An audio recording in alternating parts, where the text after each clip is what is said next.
और बहुत बड़ा सच तो ये भी है कि पाकिस्तान दशकों से पाकिस्तान ऑक्यूपाइड कश्मीर की नदियों से भारी मात्रा में पन बिजली यानी कि हाइड्रो इलेक्ट्रिसिटी बनाता आ रहा है और उसे अपने पंजाब प्रांत में भेजता है, जबकि जहां की नदियों से वो ये हाइड्रो इलेक्ट्रिसिटी का सृजन कर रहा है वहीं पीओके के लोगों को सबसे महंगी दर पर बिजली बेची जाती है। इस हक की लड़ाई को दबाना पाकिस्तान के हुक्मरानों की बड़ी मजबूरी है। एक और चुनौती इस वक्त मुनीर और शहबाज की ये है कि कहीं पाकिस्तान ऑक्यूपाइड कश्मीर में उठी हुई बगावत की आवाज एक डोमिनो इफेक्ट के तौर पर बाकी प्रांतों में भी विरोध की आग को न सुलगा दे।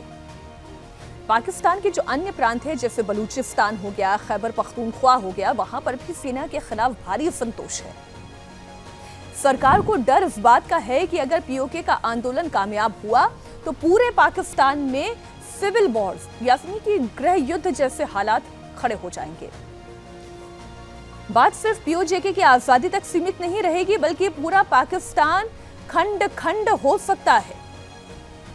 इससे बड़ी चिंता तो शहबाज और मुनीर की यह भी है जो भारत का रुख है और रह रहकर मोदी और शाह इनके सपनों में आते रहते हैं, इन्हें डराते रहते हैं। दरअसल भारत सरकार खुले तौर पर आधिकारिक रूप से पूरी दुनिया के सामने बगावत की उस उठ रही आवाज को ताकत दे रहा है। भारत सरकार ने संसद में यह स्पष्ट किया है। गृह मंत्री अमित शाह ने यह कहा है कि जो 1994 का संसदीय संकल्प है जिसमें पूरे जम्मू कश्मीर को भारत का अभिन्न अंग माना गया है, यही हमारी अंतिम नीति है। गृह मंत्री, रक्षा मंत्री लगातार सार्वजनिक मंचों से कह रहे हैं कि पीओके भारत का है और हम इसे लेकर रहेंगे। ये कोट अनकोट उनका स्टेटमेंट है। इतना ही नहीं, भारत वैश्विक मंचों से जैसे कि संयुक्त राष्ट्र में पीओके का मुद्दा उठाता आया है। हालिया विरोध प्रदर्शनों के बाद भी भारत के विदेश मंत्रालय ने दुनिया के देशों से यह अपील की है कि पीओके में हो रहे मानव अधिकारों के उल्लंघन के लिए पाकिस्तान को पूरी तरह से जिम्मेदार ठहराया जाए। भारत के प्रतिनिधियों जैसे कि जो यूनाइटेड नेशन में भारत की प्रथम सचिव हैं अनुपमा सिंह, उन्होंने ये बार बार दोहराया कि संपूर्ण जम्मू कश्मीर और लद्दाख भारत का अभिन्न अंग और अविभाज्य हिस्सा था, है और हमेशा रहेगा। इसमें वो तमाम क्षेत्र भी शामिल है जो वर्तमान में पाकिस्तान के अवैध और जबरन कब्जे यानी कि इल्लीगल ऑक्यूपेशन में हैं, यानी कि पीओजे के, Pakistan occupied Jammu and Kashmir.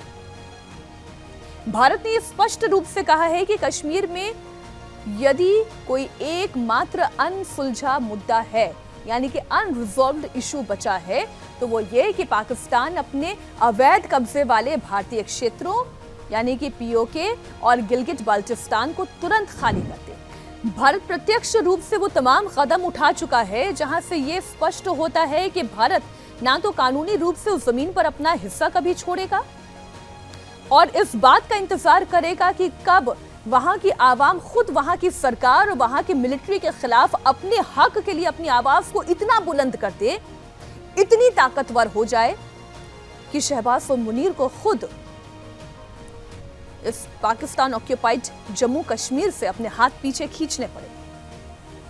PoK से भागकर आए विस्थापित परिवारों को भी भारत सरकार ने जम्मू कश्मीर में स्थायी निवासी का अधिकार और उन्हें वित्तीय सहायता दी है ताकि उनका पक्ष मजबूत हो सके। भारत ने इंटरनेशनली भी, वैश्विक स्तर पर भी पाकिस्तान को आतंकवादी देश घोषित करने वाली छवि को इतना मजबूत कर दिया है कि विदेशी निवेश हो या फिर वित्तीय मदद हो, वो पाकिस्तान को मिलना लगभग बंद हो गई है। आर्थिक रूप से पाकिस्तान कितना कमजोर है वो मैं आपको पहले ही बता चुकी हूं। आर्थिक रूप से कमजोर हो रहे अब पीओके में लंबे समय तक सैन्य नियंत्रण रखना ये मुनीर और शहबाज दोनों के लिए नामुमकिन होता जा रहा है।